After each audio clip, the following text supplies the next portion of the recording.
Lorsque Mecca ne vit plus le toit de la résidence, il ralentit le pas. Il était au pied de la colline limitrophe. Devant lui, les toits des cases du quartier indigène émergeaient comme des archipels de l'océan de brume qui allait engloutir Doum jusqu'à la fin de la semaine. Mecca éprouvait une impression curieuse.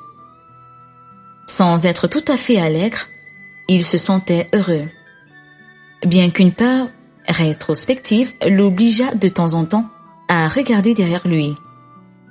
À chaque pas qu'il faisait vers le quartier indigène, et à mesure que le toit de la résidence s'estompait, fondait le poids indéfinissable dont Mecca était accablé. Quand il se sentit aussi léger qu'une volute de fumée, il arracha une touffe de feuilles de citronnelle au bord de la route. Il les malaxa dans ses puissantes pommes, puis les frotta sur ses dents. Il cracha tout et allongea sa lèvre inférieure qu'il superposait à la lèvre supérieure, puis souffla. Il arracha une autre touffe de feuilles de citronnelle et recommença la même opération jusqu'à ce qu'il ne sentait plus la mauvaise haleine matinale. Il se lava les mains dans une flaque d'eau stagnant, dans une rigole, et les passa sur le visage. Il reprit son chemin, fit le signe de croix et commença la prière du matin. Les premiers mots lui revinrent facilement. Il marchait gravement, les bras croisés sur la poitrine, les yeux levés au ciel, jusqu'à ce que son gros orteil butât sur un caillou. « Tu tomberas sur un bon repas », lui lança un passant. « Ta matinée commence bien. » Mecca jura, fit 3 petits sauts et se pencha sur son orteil. La forme qui avait parlé dans la brume s'approcha de lui. « Était-ce grave ?» demanda-t-elle. « J'ai vu pire », répondit Mecca en se relevant. Le passant lui tendit la main. « Bonne matinée. »« La matinée est bonne », grommela Mecca en serrant la main qu'on lui tendait. « Mais que t'est-il arrivé ?» demanda le passant avec une supplique dans la voix. Les blancs seulement, répondit Mecca en accompagnant ses mots d'un geste éloquent. L'autre hocha la tête. Je m'en doutais, se borna-t-il à dire. Qui ne reconnaîtrait pas celui qui sort de chez Gosier d'Oiseau? Je m'en doutais. Eh oui, soupira Mecca avec une moue désabusée. Il tendit à son tour la main au passant qui la serra gravement. Mecca ne trouva rien à dire. Les mains derrière le dos, voûté comme un levier de piège à porc-épic, il s'éloigna tout en ressassant son amertume. Il voulut reprendre sa prière, mais ne sachant plus où il en était quand il avait été interrompu, il fit un geste vague et accéléra le pas. Au lendemain du 14 juillet et de l'orage, Doum connaissait une véritable désolation. Les indigènes accourus de tous les coins de la brousse avaient disparu comme par enchantement. Ceux du quartier indigène, dont les cases n'avaient pas été emportées par l'orage, restaient confinés dans leur demeure. Aucune ombre dans les rues, sinon quelques manœuvres qui, trempées par la brume, se hâtaient vers le quartier européen en peinant sur le sol défoncé. « Es-tu porteur d'une mauvaise nouvelle ?» lui demanda un passant qui fixait la carapace rougeâtre que la boue séchée avait formée sur les vêtements fripés de Mecca. Mecca secoua négativement la tête et cria. « Les blancs seulement !» Il implora l'homme de l'excuser en agitant les mains, puis accéléra son pas de canard. Il pensa à Mama Titi. Il rejeta aussitôt cette idée et ses larges pieds prirent le raccourci qui lui permettait d'arriver directement chez lui sans passer par le quartier indigène. Il marchait à petits pas car la piste était devenue glissante après la pluie de la nuit. Quand la forêt se referma sur lui, il poussa un soupir et se mit à caresser les herbes et les arbustes du chemin, encore humides. Un rat panthère s'échappa d'un forêt, traversa la piste à toute allure et disparut dans un buisson. Et le rat panthère court sur la piste. Il sait où il va, dit tout haut Mecha. C'étaient les paroles rituelles qu'on lui avait appris à prononcer s'il apercevait un rat panthère afin de ne pas perdre son chemin. Dirais-je encore que mes ancêtres ne m'avaient pas prévenu? Hier, je n'ai pas vu de rat panthère. Comment ai-je pu me rendre à Doum sans avoir aperçu de rat panthère? Son gros orteil buta encore une racine. Ouais, je tomberai décidément sur un bon repas, dit-il. Il accéléra encore le pas. Il fonçait comme un pachyderme en déplacement. La forêt craquait autour de lui. La piste avait presque disparu sous la tourmente. Des arbres s'y étaient abattus, écrasant des arbustes et formant ainsi de véritables barricades sur le chemin de Mecha. 1000 mains feuillues s'agrippaient à ses vêtements en l'arrosant. Mecha écartait les arbres. Les branchages sautaient d'un tronc d'arbre à l'autre ou glissaient comme un serpent à ras de terre par l'espace que laissait parfois un arbre abattu qui n'obstruait pas complètement la piste. Il se retrouva dans une clairière. Il se soulagea sur les herbes qui, arrosées de l'urine de l'homme, lui redonnaient sa virilité première. Un peu plus loin, il attacha deux feuilles de sessongo, conjura ainsi le mauvais sort. Un oiseau lui envoya ses excréments sur le crâne. Quelle chance! Dit Mecha en se passant la main sur la tête pour mieux y écraser la fiente céleste. Une tourterelle volant de buisson en buisson le rasa de ses ailes, puis elle alla se percher sur une grosse racine de palétuvier qui barrait la piste. Compagnon de route, dit Mecha à l'oiseau comme s'il se fût adressé à un homme. Quelle bonne nouvelle m'apportes-tu? L'oiseau s'envola, tournoya au-dessus de la tête de Mecha et y laissa encore tomber un peu d'excréments. Cette fois, Mecha voulut se fâcher, mais comme la chance pleuvait sur son crâne, il se ravisa. Chance, dit-il quand même. Toutes ces superstitions avaient rejailli dans son esprit, balayant comme un raz de marée des années d'enseignement et de pratiques chrétiens. L'odeur de bois mort, de sous-bois grouillant, de terre humide, de toutes les émanations sylvestres des lendemains de grande pluie imprégnaient l'atmosphère. Ces senteurs rafraîchissantes comme une liane à eau évoquaient les chasses à court, le porc-épic qu'on traque avec un petit feu allumé à l'ouverture de son terrier, la sagaie qu'on enfonce adroitement entre les côtes de l'antilope, le phacochère qui détale de sa bauge le feu de brousse qu'on allume avec la palme séchée du dernier dimanche des rameaux pour avoir une bonne récolte. Toute la vie du terroir africain qui avait manqué à Mecha depuis qu'on l'avait convoqué pour la médaille de l'amitié.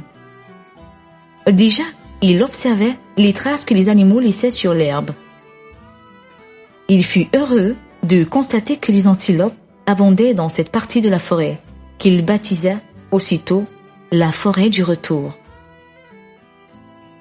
Le cri d'un coq lui parvint. Mecha sautant encore quelques troncs d'arbres et se retrouva dans la plantation de cacaoyers qui s'étendait derrière sa case. Ce fut avec émotion qu'il sentit ses pieds fouler le tapis de feuilles mortes et trempées. Le bruit mat de ses pas alerta néanmoins les poules qui grattaient dans un tas d'immondices. Une bande de chèvres se dissémina à son approche. Les poules craquetèrent. Un chien aboya et vint à petits sauts au-devant de Mecha. « Mendomo! Mendomo !» appela Mecha en faisant claquer ses doigts. Le chien s'arrêta. Il fit plusieurs « pfff » et s'éloigna vers le village en recommençant à aboyer. C'était le chien du cuisinier du prêtre. L'animal avait déserté la mission pour le village et trouvait sa pitance au hasard de la générosité des villageois. « Aïe, la sale bête ne me reconnaît même plus !» fulminait Mecha. si je te vois encore dans ma case. Meuka contourna son buisson ouissé. Il sourit quand il vit que la truie, qui l'attendait tous les matins, avait prolongé leur rendez-vous. La pauvre. Il finit de s'accroupir comme à l'ordinaire. La truie se dandina en s'approchant de lui. Elle passa devant Meuka et alla attendre un peu plus loin en se mettant à travers de la piste. Meuka demeura interdit. Où avait-il vu ce profil? Il hoqueta d'un rire qui l'arracha du sol. Le monde vint vraiment de Dieu, se disait-il. Il se passa la main sur le front, comme il le faisait lorsqu'il était en proie aux caprices de sa mémoire. Il fit un pas vers la truie qui s'éloigna en grognant.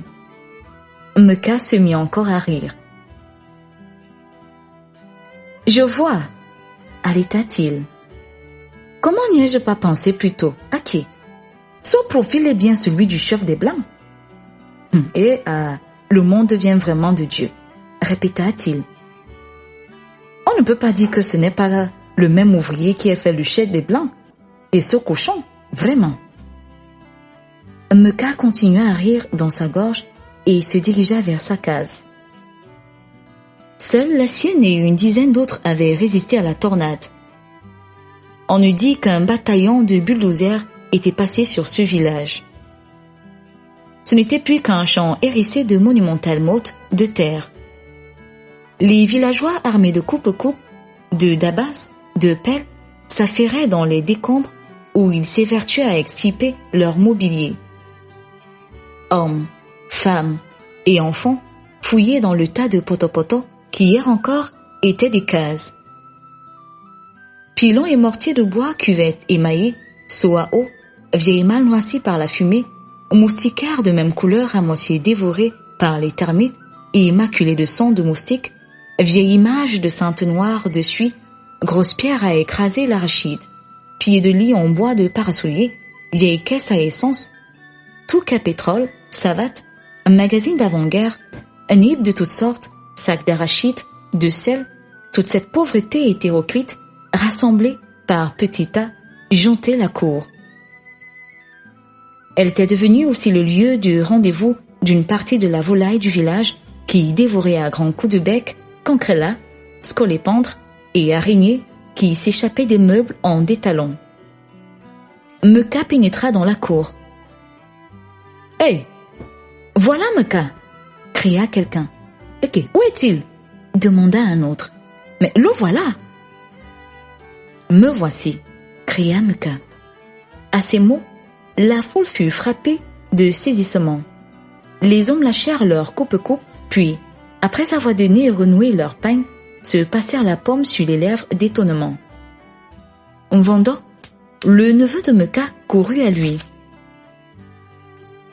Il était inutile de demander si un malheur était arrivé à Meuka, qui, au milieu des siens, avait retrouvé sa mine dramatique des veillées mortuaires.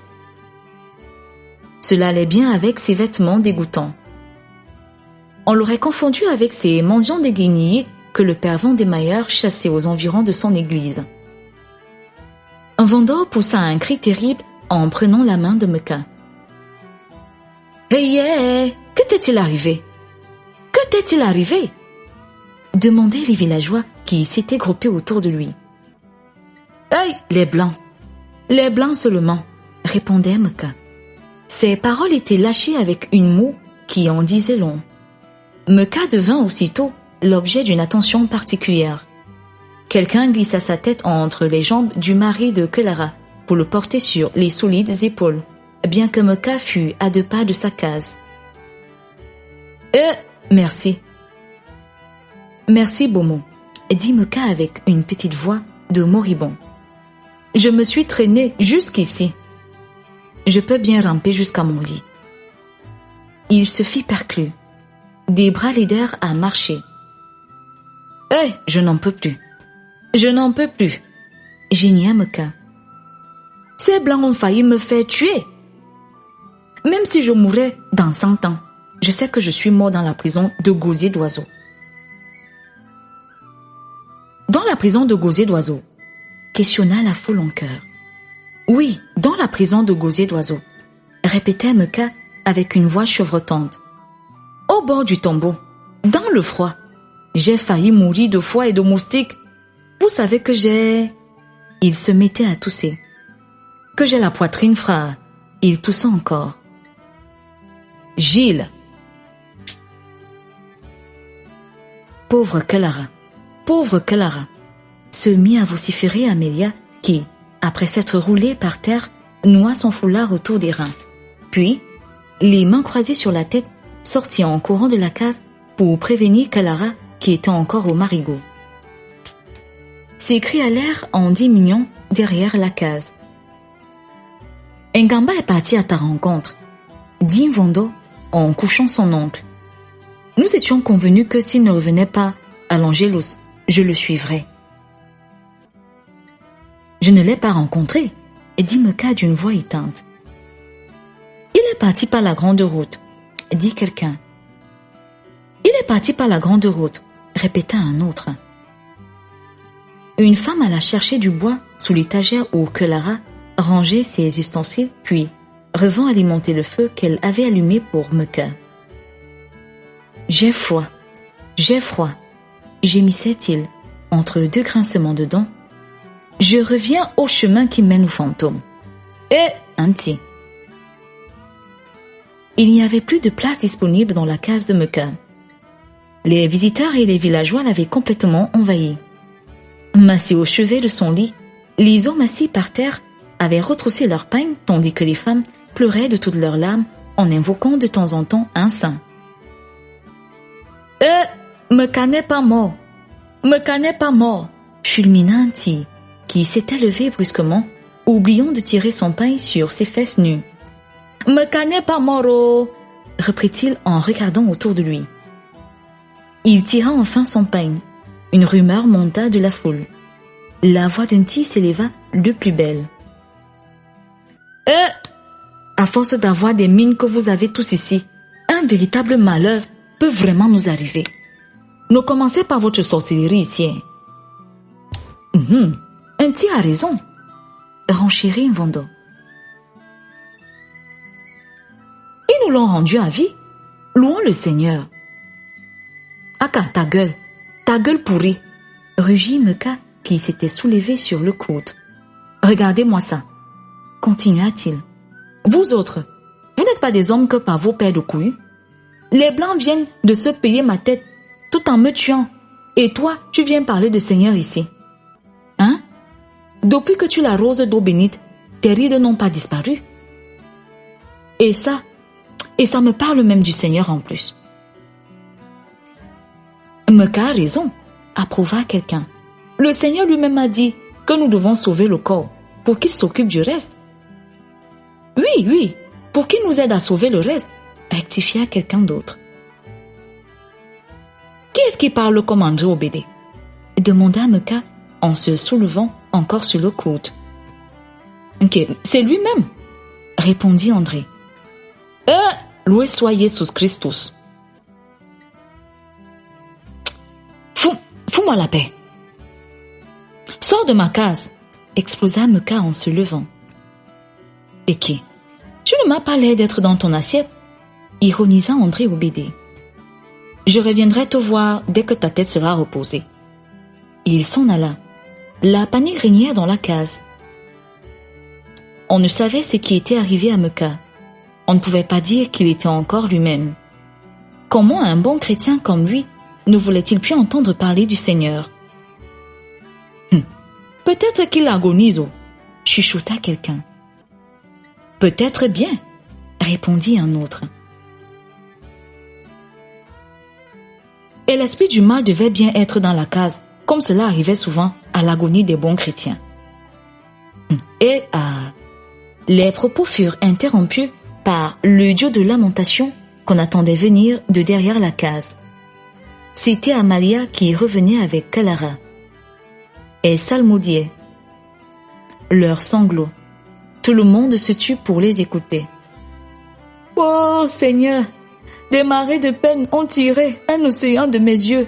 Les malheurs, mes cris, mes prières ont éteint ma voix. Oh Seigneur, ma foi demeure Est-ce là mon péché? Oh Seigneur, tu as repris mes enfants avec peine, je t'ai loué. Oh Seigneur, je ne suis qu'une pauvre négresse. Oh Seigneur, laisse mon vieil imbécile, mon vieux python noir. Oh Seigneur, ma foi demeure. Est-ce là mon péché? D'autres cris leur répondirent de l'intérieur de la case. Un hurlement monocorde partit en crescendo, faisant trembler la terre sous les fesses nues de visiteurs. Tous braillaient, ne s'interrompant que pour cracher ou pour se moucher bruyamment. Soutenue par Amelia, Kalara pénétra dans la case. Quelques visiteurs s'écartèrent pour lui permettre de rouler par terre. Ce qui ne tarda pas. Elle s'abattit avec une promptitude d'éclair. Elle roulait de l'étagère au chevet de Mecca et du chevet du fond de la case où dormaient les poules. Elle agitait les pieds et les mains, rampait, s'agenouillait, s'allongeait, encore, soufflait, crachait, déchirait sa robe en dévoilant son vieux corps, criant de plus belle et ne se relevait que pour s'abattre de nouveau sur le sol avec une violence accrue. Amalia l'imita ainsi que d'autres femmes. Les hommes, l'œil brillant, suivaient ce spectacle tout en réclamant mollement le silence. Tous les regards convergeaient sur la femme des Somba qui n'avait plus sa robe et qui donc, en se roulant par terre, lançait violemment ses jambes en l'air. Mecca, comme un cadavre, était couché sur le dos, les mains croisées sur la poitrine, les yeux perdus vers le raffia du toit. Quand Kalara roulait jusqu'à son chevet, il fermait les yeux, puis les rouvrait quand il entendait pleurer sous l'étagère. Mais quand c'était le tour de la femme des Somba de venir se tortiller à son chevet, Mecca, en un éclair, se retournait et de biais lui lança un bref coup d'œil. Le spectacle se termina quand les femmes exténuées s'allongèrent à côté du feu, couchées comme un troupeau d'alligators au bord d'une rivière. De temps en temps, on entendait un petit gémissement de Clara, dont la voix éteinte reprenait sa psalmodie, ou après avoir comparé son mari à tous les géants de la nature, se demandait qui allait maintenant lui apporter des porcs-épics. Inti se leva encore bien que personne ne pleura plus. Je vous demande de vous taire, dit-il en tirant son pain qui était entré, cette fois-ci, dans la rainure de ses fesses. Nous avons beaucoup pleuré. Continuons à pleurer, mais dans nos cœurs. C'est la vie. Il dénoua sans vergogne son pain et le renoua, puis tendit son bras vers Mecca et reprit. Quand Kalara pleurait hier, parce qu'un enfant, et un enfant pourri celui-là, avait dit que Mecca avait vendu nos enfants pour la médaille. Je lui avais dit qu'il n'y avait pas de lieu de tenir compte de... Aïe. Je recommence. Quand Kalara pleurait hier, parce qu'un enfant, et un enfant pourri comme celui-là, avait dit que Mecca avait vendu nos enfants pour la médaille, je lui avais dit qu'il n'y avait pas lieu de tenir compte de pareils propos. Car je vous demande, vous tous qui êtes ici là.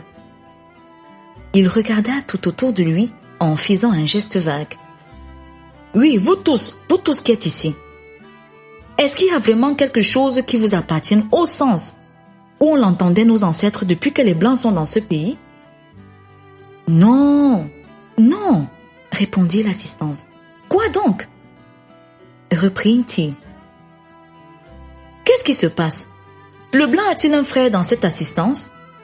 Non, repartit toute l'assistance avec encore plus de force.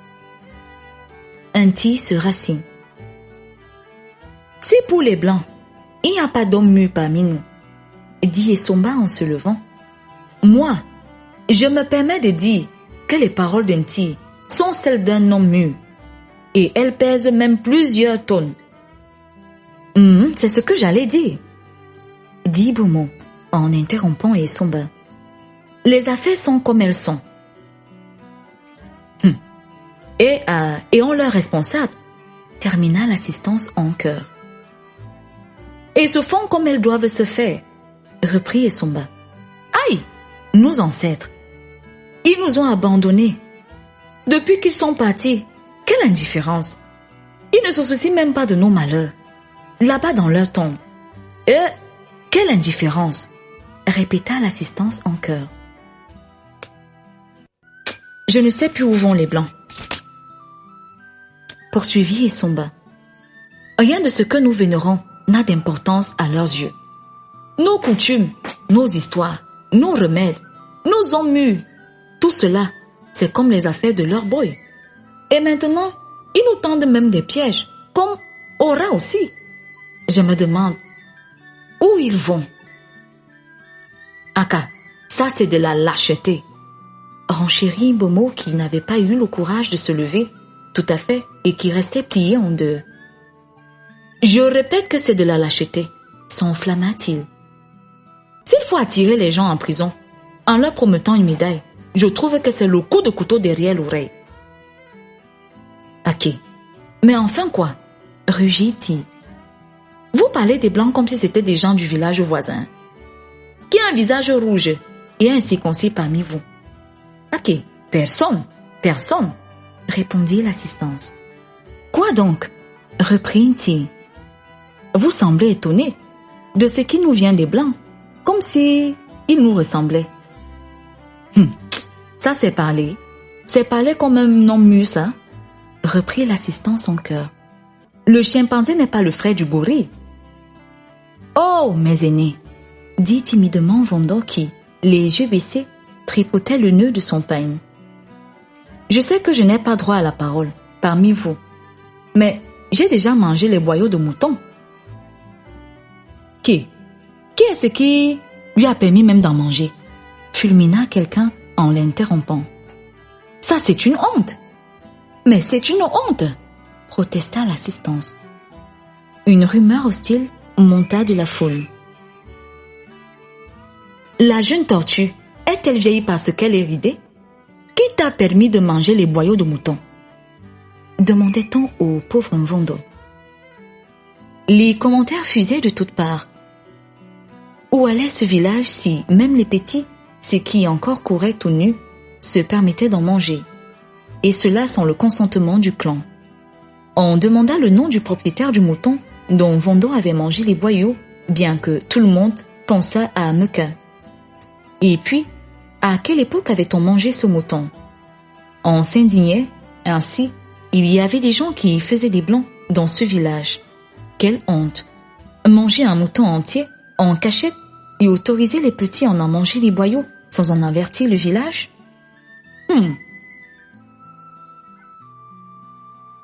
Oh, et tout l'invemba, tonanti. Yeah, répondit l'assistance. Qu'y a-t-il? Je vous demande ce que vous avez tous à parler comme ça. Comme si vous aviez vos anus béants, hein? Ces paroles établirent le silence. Nous sommes ici pour mourir de rage.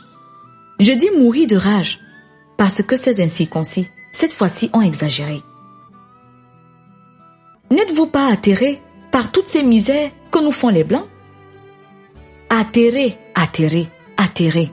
sconda l'assistance. Si Mvondo mange les boyaux des moutons, sans votre consentement, il ira chercher un bélier au village de ses oncles paternels. Hein? Ils ne peuvent le lui refuser. Il se tourna vers le coupable. Quelle espèce de gourmandise est la tienne? Mvondo répondit par une injure muette en décochant une œillade sur les pieds enflés de Paul Nti. Néanmoins, ce dernier, abusant de son droit d'homme mûr, continua à l'admonester. Tout le monde sait que les rides sont l'apanage de la vieillesse, mais les tiennes, je ne leur donne pas d'autre cause que la gourmandise. Yeah, approuva la foule. Rien que ta gourmandise, continuant-il avec véhémence. Et tu as le toupet de venir l'avouer ici. Tu vas dire ici devant tout le monde que tu iras chercher un bélier chez tes oncles paternels pour que nous puissions cracher sur ton visage. Mvondo promit, puis se retira en cherchant vainement les pieds d'un tigre. Il les avait cachés en s'asseyant sur ses talons à l'intérieur de son pain qu'il avait laissé flotter jusqu'à terre Meka poussa un gémissement. Sa femme lui répondit.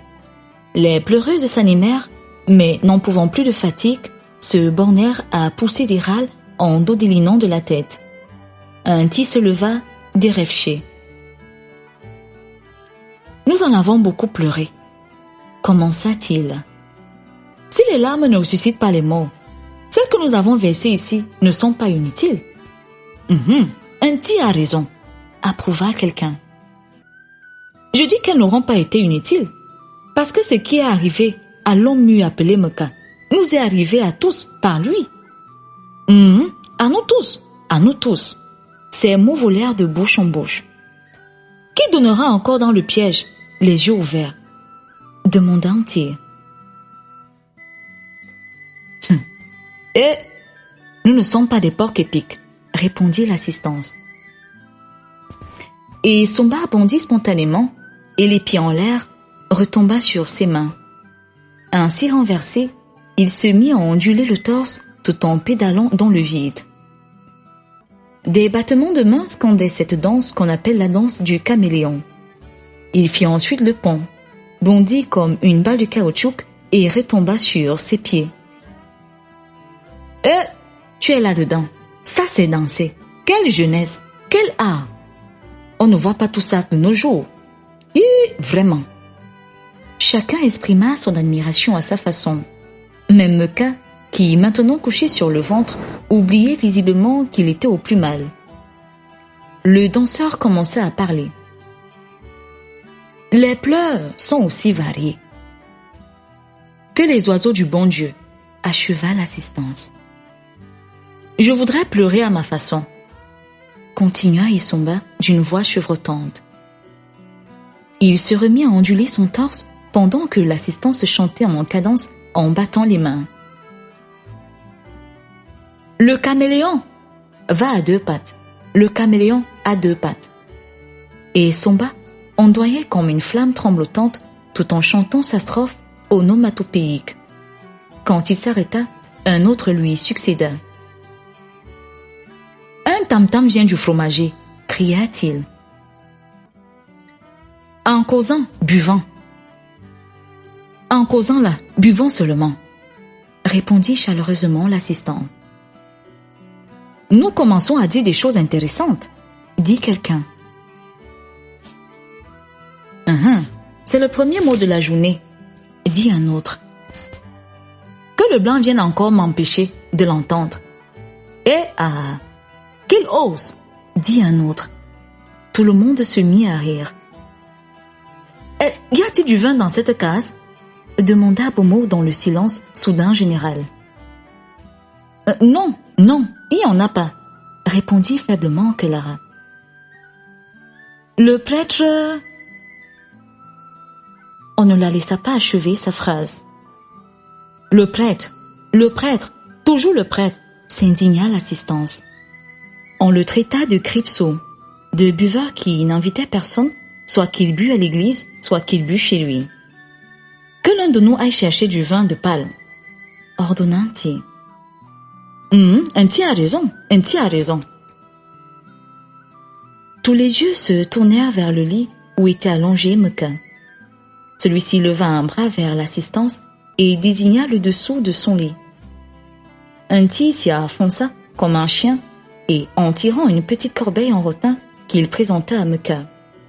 Celui-ci l'éloigna du revers de la main et d'une voix faible lui dit de prendre ce qu'il fallait. Inti plongea fébrilement sa main dans la corbeille. Les sourcils froncés, le sourire aux lèvres, il en sortit un billet de 1000 francs et quelques pièces qu'il se mit à faire sautiller dans la large pomme. J'ai ici tout ce qu'il faut pour 2 damjans. Qui peut courir vite de l'autre côté du ruisseau? Il paraît qu'il y a un bon vin là-bas chez la femme du chauffeur de Pipinis, précisa Nua qui n'avait pas desserré ses dents jusque-là. Il se leva et tendit la main à Anti qui fronça un peu plus les sourcils. C'est toi qui vas chercher le vin, lui demanda-t-il d'un air peu enthousiaste. Bien, voici un billet de 1000 francs, le prix d'une femme il y a 5 ans. Et il se mit à compter les pièces dans la main de Nuhin. 2, 3, 60 francs. Vous voyez tous, dit-il, je remets 1060 francs à Nuhin.